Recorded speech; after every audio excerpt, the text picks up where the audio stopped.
So, welcome to Creating Your Digital Product series. In this one, we'll be talking about validating your product. There is nothing worse than creating an entire product and then finding out that nobody wants it. Say, for example, you spend months on creating a perfect course on maybe let's just say how to get viral on Udemy, and nobody wants it. Waste of time, complete waste of energy, complete waste of time, complete waste of resources if you have applied any. If you have used like expensive softwares, if you bought like a team of editors, or you have spent a bunch of money on maybe some tools or some shit, complete waste of money. So you don't actually want to do that, do you? Do you want to spend hours or maybe days or months working on some product that is not going to work anyways? No. So to get rid of that problem, we have to validate our product in the first place. So how do you do that? But before that, if you want to go deeper into how to create your digital product, and if you are really serious about starting your journey into digital product world, then I have a full dedicated course on that. There are two links in the description. Either you can join my Skillshare classes, or you can buy that entire course and resources, all of it together from the Gumroad. So let's get on to the first main point, which is surveys and polls. One of the most easiest and one of the most quick ways to validate your product. So first of all, how do you create the surveys and polls? Maybe you can go on to Facebook groups, maybe you go to Quora communities, or whatever that happens to be. You can just go on and find like communities. So say for example, I'm creating a course on maybe business, that how do you create a successful business, or how do you go on to and make money on real estate or something like that. Then I'll specifically join the groups that are pretty much related to that. And then what I'll do is basically just create surveys or maybe polls on that communities. Maybe I'll create some forms and I'll write a very beautiful message like, this is the what I'm creating and this is what I need help for. I have knowledge in this particular area, industry, whatever that happens to be. And then I'll create a survey or a poll that these are the things that I'm deciding to offer. What else do you think I am missing up here? Then you will start to see that what you get as a feedback. And that is one of the most important thing. When you have a community that is dedicated to the interest that your product is based on, you will get fantastic feedbacks. I've done that and I have gotten like crazy feedbacks. First, in the first place, my paid course, I've decided that I'm going to take like 4 modules. Then I took like multiple feedbacks. I've joined like 6 communities on Quora and 2 on Reddit, like 2 different groups on Reddit. And then I started getting more and more feedbacks from them. And at the end of this, I decided 6 modules, and it has like almost every single module has 4 episodes. So 6 into 4, how much that is? 24 episodes. 24 episodes, and each of them last maybe 16 to 20 minutes. Dedicated, and I have resources for every single module. Every single module has workbooks, and all of them has like dedicated step-by-step guides. So it includes a lot of value if you want to learn anything, and I have gotten to that point from feedbacks. So next point is the power of pre-selling. Another powerful method. Say for example that you created a product, like before fully putting it out, you have to do a pre-sale. Say for example, if you want to validate your product, create a pre-order option. Say for example, I'm creating how to create your own digital product. I offer all of the modules that I'm going to have this particular module, this episode, these kinds of resources and these kinds of workbooks inside of it. If you want to pre-register this course in the first place, then you can do it right now, 50% off. That is how you create a pre-sale. Before creating the product, you do a pre-sale to just understand that whether people want it or not. If you don't get any sort of responses on your maybe poll or survey, that whatever happens to be you create on the communities that you have joined, then don't create it. Don't waste your time. Say for example, I've joined 10 communities. I'm giving you an example that joined maybe 10, 20 communities and do the exact same thing. Go and offer them a course.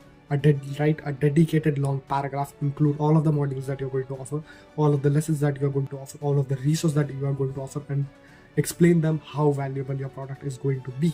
If they want to make a pre-sale, the product when launched is going to be priced at maybe $20, but if you book it right now, you're going to get it for $10. Make this approach. And if they say that I'm not interested anyways, don't create it. Don't waste your time creating that product. Even if they say I don't want to pay right now, maybe it may be a scam, just say that pre-order. I'm not going to charge you at all right now. You will be charged at the end when the entire course is released. And I'll give you when the course is released. You don't have to pay it right now. Just, do you want to pre-book it or not? That's it. Do you want to pre-book or not? Simple question. If they say no, boom. So if you get a bunch of no's in a row and no yeses, the answer is pretty clear. Don't create it. Don't waste your time, resources, and money on any sort of stuff that is not going to work at all. Point number 3, minimum viable product. So what does minimal viable product actually is? So say for example, the best way to validate your product is to by creating a minimum viable product. Say for example, that I'm creating a dedicated course on how to create your digital product. So the minimum viable product of this would be what is digital product, or say something like that. A very small fraction part of it is going to be my minimum viable product. So I'm going to create that and offer that to my audience for free. Maybe for free is the particular option that you have. You're not going to charge people for what is digital product definition, and no one is going to pay for that. So basically you offer that particular product for free. If they find it valuable, if they see that you have some sort of potential inside of it, that you may explain things really well, you explain stuff really well, you have good knowledge inside of it, you have this, that, or whatever that happens to be, you just give value as much as you possibly can in your minimal viable product, and if they find it valuable, they'll buy that course. So this is how you offer stuff. It is basically like a teaser, a trailer. Say for example, a movie trailer. If you find trailer interesting, you'll buy the tickets for the movie. If you see that trailer is trash, you'll most likely think the movie is going to be trash, so you don't buy the tickets. That's the game. A minimal viable product is basically the way to convince your audience that this is what I have offer. This is what I have got to offer. This is just 5%, maybe even 2% of what I've got. There is 98% of more value. Think about it. If your audience found that 2% valuable, they are going to be intrigued. They are going to be like, what the hell? That's 2%? There is 98% more value inside of this course. I have to buy this. That's how it has to be. Then point number 4, listen to your audience. As I've already said in the 3 points, that listen to your audience's feedback. You have to listen. When you create a minimal viable product, when you offer a pre-sale or surveys or poll, you have to listen to your audience. You have to take the feedback and you have to improve as much as you possibly can, because the audience at the end of the day is all that matters. It all that matters. Say for example, you created a product, and now who you are going to sell it to? Audience. So if your audience don't like it, then is it worth it? Is it? No.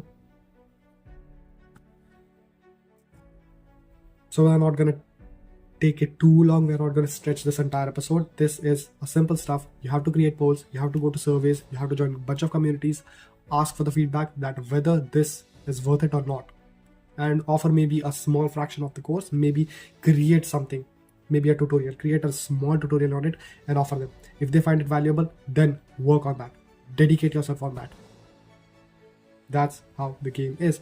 Maybe offer a pre-order. And if they order it, then that's fantastic, bro. Work on that. So the call of action for this particular episode is that go and join a bunch of different communities related to your product. Maybe you have found out what your product is going to be. Join a bunch of communities in that particular niche. And then what do? Create polls, surveys, ask them questions, or maybe give them something. Maybe give them a little walkthrough of your course. Maybe give them a walkthrough through your modules, or maybe create a simple lesson and give them free access to it. And that is how you'll find out whether it is going to be worth it or not. That's how you validate your course. So thanks for watching this entire episode. If you watched this so far, like the video. If you liked it, dislike the video. If you didn't like it, subscribe to the channel for more content like this. See you in the next one.